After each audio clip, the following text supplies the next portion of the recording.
कुछ फूलों की तरह मुस्कुराते रहिए, कुछ फूलों की तरह मुस्कुराते रहिए, कुछ भंवरों की तरह गुनगुनाते रहिए। जब भी हमारा क्लास अच्छा लगे तो खुलकर ताली बजाते रहिए।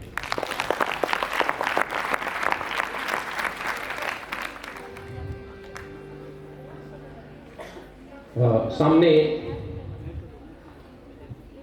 भक्ति आंदोलन के जो प्रमुख सूत्रधार थे,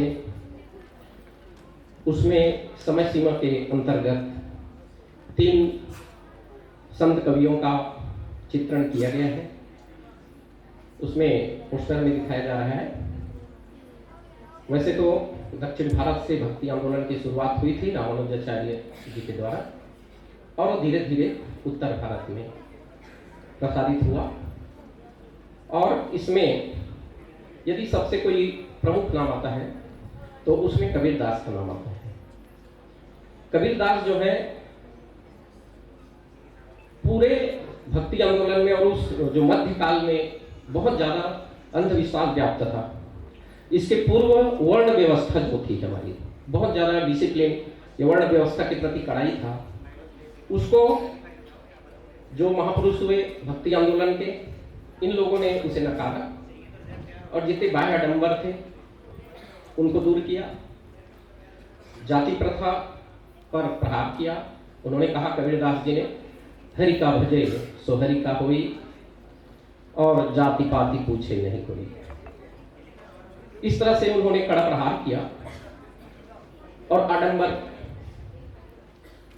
वाहन पूजे हरि मिले तो मैं पूजाऊं पहाड़, इससे तो चाकी भली जाके पीस खाए संसार। इस तरह के उन्होंने एक एक से विचार दिए।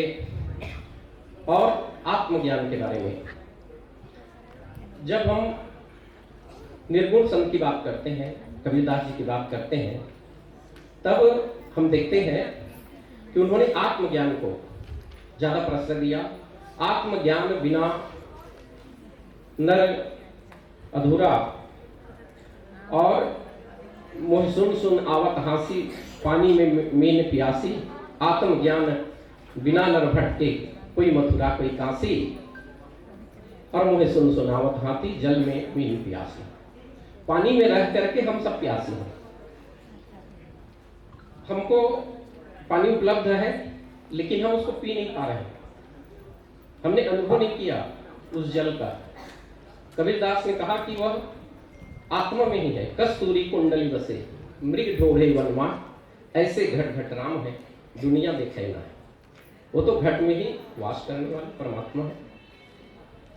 तो इस तरह से कबीरदास जी ने एक एक से भजन किया। तो आइए थोड़ा सा, अब आप लोग ही मेरे छात्र हैं, नए छात्र तो आ नहीं सकते, तो आप लोग सहयोग करिएगा। और थोड़ा क्लास में छात्रों का जब तक हम सहयोग नहीं लेंगे, क्लास जो है वो इंटरटेनमेंट नहीं होगा, वो सक्रिय क्लास नहीं कहलाएगा। गाइएगा, बहुत सरल समय होगा, उसका रिवीजन करेंगे सर। कस्तूरी कुंडली बसे मृग ढोढ़े